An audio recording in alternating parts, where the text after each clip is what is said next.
இன்றைக்கி நம்ம என்ன பண்ண போகிறோம்னா பாக்கு மரம் இருக்கு இல்லையா, அதனுடைய விதை அதை வச்சு நம்ம நட போகிறோம். நாற்று பாவ போகிறோம். அதை ரெடி பண்ணிக்கிட்டு இடத்த நம்ம ரெடி பண்ணுறோம். நிலத்தை நல்லா கொத்தி நிலத்தை ரெடி பண்ணியாச்சு. அதுக்கப்புறம் அதுக்கு மேலே தேங்காய் நார் கழிவு அதை நம்ம போட்டிருக்கிறோம். அதுக்கப்புறம் அதுக்கு மேலே பார்த்திங்கன்னா யானை பிண்டன்னு சொல்லக்கூடிய யானையினுடைய சாணம் இருக்கு இல்லையா, அது நம்ம காட்டில் அங்கே கிடைக்கிது. அதனால அதை நம்ம எடுத்துக்கிட்டோம், அதை நம்ம போட்டிருக்கோம். இதுதான் யானை பிண்டத்தினுடைய இந்த சாணம், இவ்வளோத்தையும் போட்டிருக்கோம். நான் இருக்குது பாருங்கள், இதுதான் அந்த யானையினுடைய காஞ்ச அந்த யானை சாணம், இவ்வளோத்தையும் போட்டிருக்கோம். இது போக பாக்கு நம்மகிட்ட ரெடியாக இருக்குது. பாக்கு பார்த்திங்கன்னா என்ன இருக்குது, இது வந்து நல்ல விளைஞ்ச பாக்காகவே இருக்குது பாருங்கள். இந்த அளவுக்கு விளைஞ்ச பாக்காகவே இருக்குது. இது நம்ம கேரளாவிலேருந்து வாங்கிட்டு வந்தது. கேரளாவில் வந்து நல்ல தரமான பாக்கு கிடைக்கிது. காட்டாக்கடங்கிற ஏரியாவிலேருந்து எடுக்கப்பட்ட பாக்கு.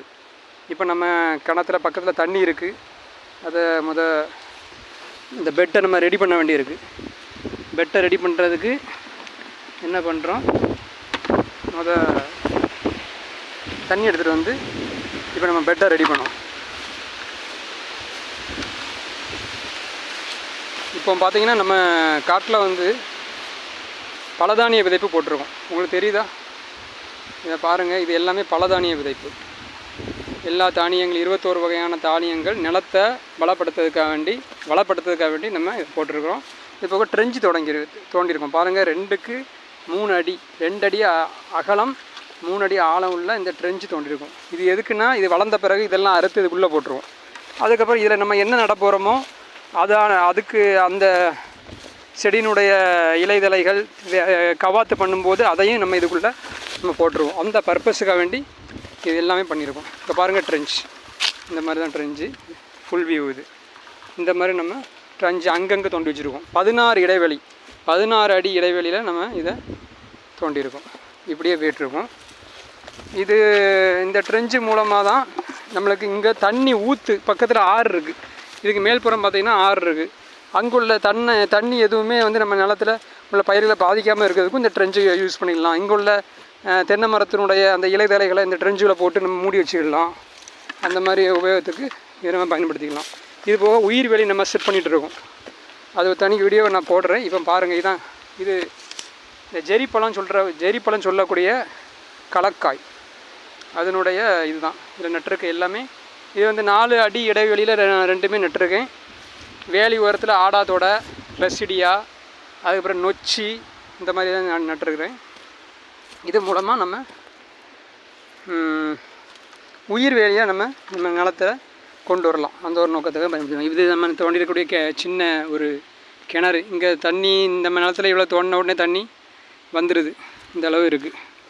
இதை நம்ம இப்போ என்ன பண்ண போகிறோம்னா, ஏற்கனவே நம்ம ஒரு பெட் ரெடி பண்ணி வச்சுருக்கோம் இல்லையா பாக்கு நடாதுக்கு, அந்த பெட்டில் கொண்டு இந்த தண்ணியை ஊற்ற போகிறோம். ஊற்றுனா அந்த பெட்டு வந்து ரெடி ஆகும். ஏற்கனவே நான் சொன்ன மாதிரி நிலத்தை நல்லா கிளச்சி அதில் வந்து யானை பிண்டம், அதுக்கப்புறம் தேங்காய் நார் கழிவு இதெல்லாம் போட்டு ரெடி பண்ணிட்டோம். இப்போ இந்த தண்ணி நினச்சின்னு நல்லா இதாயிரும். எல்லா நிலத்துலையும் யானை பிண்டம் தான் போட்டு பண்ணணுங்கிறதுக்கு வேண்டி சொல்லலை. என் பகுதியில் வந்து இது யானையுடைய நடமாட்டம் இருக்கிறதுனால ஈஸியாக கிடைக்கி, அதனால நான் வச்சுருக்கிறேன். உங்களுக்கு எது மாட்டு சாணம் எது இருந்தாலும் வைங்க. ஆட்டு சாணமாக இருந்தால் காய போட்டு பொடியாக்கி வைங்க.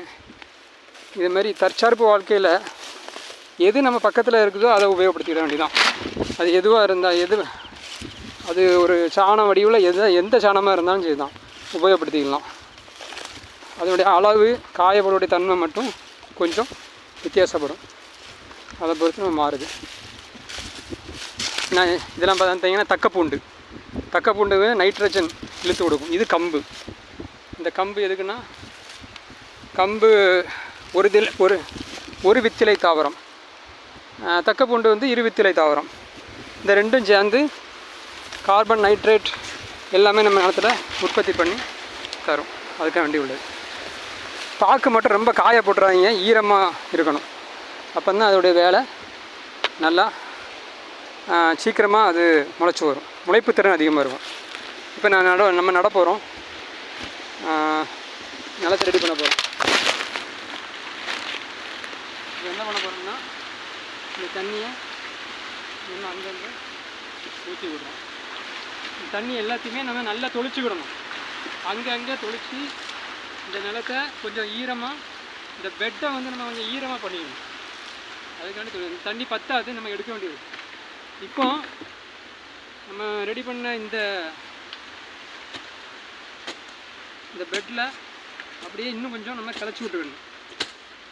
இப்போ தான் இதே மாதிரி ரெடி ஆகும். அதுக்குள்ள விஷயம் நம்ம பண்ணிகிட்ருக்கோம். இப்படி கிளைக்கிறது மூலமாக இந்த அடிமண் மேல் மண் ரெண்டும் மிக்ஸ் ஆகும். நல்லா மிக்ஸ் ஆகி அது வந்து சரியான ஒரு விகிதத்தில் நம்மளுக்கு கிடைக்கும். அதுக்காண்டி பண்ணுறோம். இதுதான் பாக்கு நடக்கூடிய ஒரு முறை.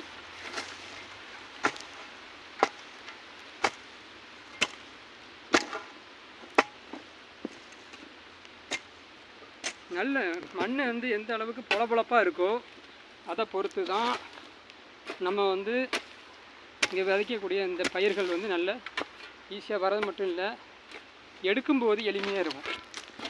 இல்லைன்னா ரொம்ப ஹார்டாக இருக்கும். அதுக்காக வேண்டி தான் இந்த பெட்டில் நம்ம இந்த மாதிரியான நார்கள் அதிகமாக உள்ள உரங்களை போட்டு அதை நம்ம என்ன செய்கிறோம், கிண்டி கொடுக்குறோம். இது மூலமாக அதிகமாக நம்ம பிடுங்கும்போது பார்க்க பிடுங்கி வேறு இடத்துல நடக்கும்போது எளிமையாக இருக்கும். அதுக்காக வேண்டிய உள்ள விஷயம்தான் இது. ரெடி பண்ணிட்டோம். இன்னும் தண்ணி ஊற்ற வேண்டியிருக்கு. ஊற்றிக்கிட்டு நம்ம நட்டுற வேண்டியதான்.